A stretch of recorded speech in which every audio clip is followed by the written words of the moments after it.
নমস্কার, গুরু কৃপাহি কেবলম। আমি অধ্যাপক ডক্টর শ্রী সুনীল শাস্ত্রী।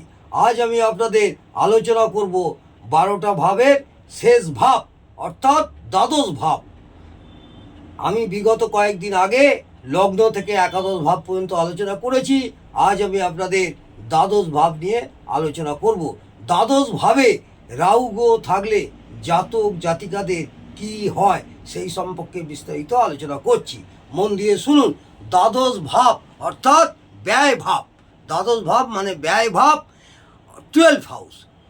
এই দ্বাদশ ভাবে কোনো জাতক জাতিকার যদি রাহু গ্রহ বসে থাকে সেই ব্যাপারে বিস্তারিত আলোচনা করছি। জাতক বা জাতিকাদের কিছু না কিছু ব্যাপারে শরীর খারাপ লেগেই থাকে, কিছু না কিছু ব্যাপারে শরীর খারাপ লেগেই থাকে, কারণ রাহুর দ্বাদশ দৃষ্টি লগ্নে পড়ে। রাহুর দ্বাদশ দৃষ্টি লগ্নে পড়ে। যে কোনো ধরনের বেহিসাবি খরচ, যে কোনো ধরনের বেহিসাবি খরচ এরা বেশি করে, কারণ দ্বাদশ ভাব থেকে খরচ বিচার করা হয়। এবং রাহু আনলিমিটেড খরচের কারক গ্রহ। রাহু গ্রহ হচ্ছে আনলিমিটেড খরচের কারক গ্রহ, এটা মাথায় রাখবেন। যে কোনো জিনিস চুরি হয়ে যায়, অর্থনাশ হয়, টাকা ধার দিলে সেই টাকা ফেরত আসে না, এটা মাথায় রাখবেন। টাকা ধার দিলে সেই টাকা ফেরত আসে না। এবং তাই দ্বাদশভাবে রাহু থাকলে খরচের ব্যাপারে, ধার দেওয়ার ব্যাপারে বা কোনো জায়গায় টাকা লগ্নির ব্যাপারে বারবার ভাবনা চিন্তা করার প্রয়োজন, এটা মাথায় রাখবেন। বিষয় সম্পত্তি কেনার আগে কাগজপত্র সম্বন্ধে যাচাই করা খুবই প্রয়োজন, নালে কিন্তু ঠকতে হবে বন্ধু। এরা খুব ভ্রমণ পছন্দ করে, দেশে বিদেশে বিভিন্ন জায়গায় ঘুরে বেড়ায়। দেশে বিদেশে বিভিন্ন জায়গায় এরা ঘুরে বেড়ায়। এরা ঘুরে বেড়াতে প্রচুর পছন্দ করে এবং এরা ঘুরে বেড়ায় বা মনোরঞ্জনের জন্য ঘোরে এবং প্রচুর অর্থ ব্যয় করে, কারণ দ্বাদশ ভাব হলো ভ্রমণ। দ্বাদশ ভাব হলো ভ্রমণ, খরচ, বিদেশ যাত্রার কারক। বিদেশ যাত্রার কারক মাথা রাখবেন। এই দ্বাদশ ভাব থেকে আমরা বিদেশ যাত্রাও বিচার করি। এরা নিজের দেশে ভ্রমণের থেকে বিদেশে ভ্রমণ বেশি পছন্দ করে। এরা বিদেশে ভ্রমণ বেশি পছন্দ করে। এরা যে কোনো দেশেই যাক না কেন, সেখানে লোকদের সাথে সহজে মিশে যায় বা মিশে যেতে পারে, বা সেই দেশের ভাষা ও বেশভূষা খুব তাড়াতাড়ি রপ্ত করে নিতে পারে, কারণ রাহু বহুরূপিতার কারক গ্রহ, বিভিন্ন ভাষার কারক। ও রাহু হলো ছায়া, তাই মিশতে খুব সহজে পারে। রাহু হলো ছায়া, এমনি আমরা রাহু কেতুকে ছায়া গ্রহ বলি, সেই জন্য এরা সহজে মিশতে পারে। রবির সাথেও মঙ্গলের সাথে সম্পর্ক হলে জেলে চাকরি হয়।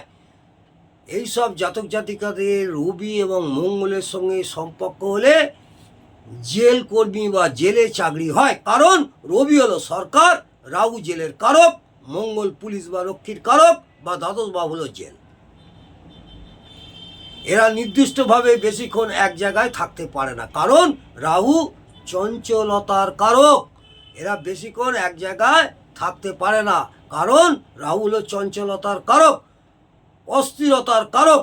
ভয়ঙ্কর রকমভাবে মৃত্যু পর্যন্ত হতে পারে, কারণ দ্বাদশ ভাব হলো মোক্ষ লাভ, অর্থাৎ পৃথিবী থেকে চলে যাওয়া। দ্বাদশ ভাব হলো মোক্ষ লাভ, পৃথিবী থেকে চলে যাওয়া। এদের রোগ হলে প্রচুর অর্থ ব্যয় হয়।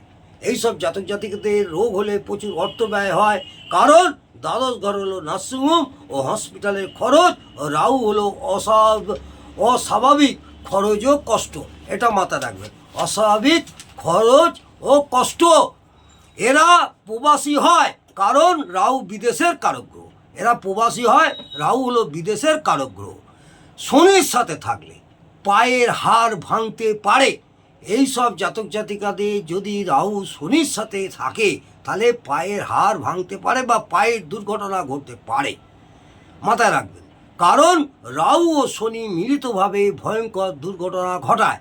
রাহু ও শনি মিলিতভাবে এরা বিভিন্ন রকম দুর্ঘটনা ঘটায় এবং দ্বাদশ ভাব পা নির্দেশ করে। দ্বাদশ ভাব আমাদের পা নির্দেশ করে। কাজের ব্যাপারে যতই এরা দায়িত্ববান হোক না কেন, কোনো কাজের পূর্ণ রূপ দিতে পারে না। এই রাহু মঙ্গল ও শুক্রর সঙ্গে থাকলে, এই রাহু গ্রহ কোনো জাতক জাতিকার মঙ্গল ও শুক্রের সাথে যদি থাকে, অবৈধ সম্পর্কে জড়িয়ে যায় বা জড়িয়ে পড়ে। কারণ শুক্র হলো সেক্স, মঙ্গল উত্তেজনা, ও দ্বাদশ ভাব হলো শয্যা সুখ। দ্বাদশ ভাব হলো শয্যা সুখ। আইনি কোনো সমস্যায় জড়িয়ে পড়লে এদের জেল হওয়ারও সম্ভাবনা থাকে। আইনিভাবে কোনো রকম সমস্যায় পড়লে এরা জেল হওয়ারও সম্ভাবনা থাকে। কারণ দ্বাদশ ভাব হলো জেল, রাহু জেলের কারক গ্রহ। মনে রাখতে হবে, এই রাহু যতটা অশুভত্ব পাবে ততটাই অশুভ ফল দেবে, আর যতটা শুভত্ব পাবে ততটাই শুভ ফল দেবে। আজকে আমি এই পর্যন্ত আলোচনা করলাম দ্বাদশ ভাব। এই দ্বাদশ ভাবে কোনো জাতক জাতিকাদের রাহু গ্রহ বসে থাকলে তাদের কী ফল হয় সেই সম্পর্কে বিস্তারিত আলোচনা করলাম। যদি বন্ধুরা আমার এই ভিডিওটি ভালো লাগে তাহলে অবশ্যই একটি লাইক করবেন এবং কমেন্টে জানাবেন। নমস্কার, জয় মা তারা। ভালো থাকুন, সুস্থ থাকুন, আনন্দে থাকুন।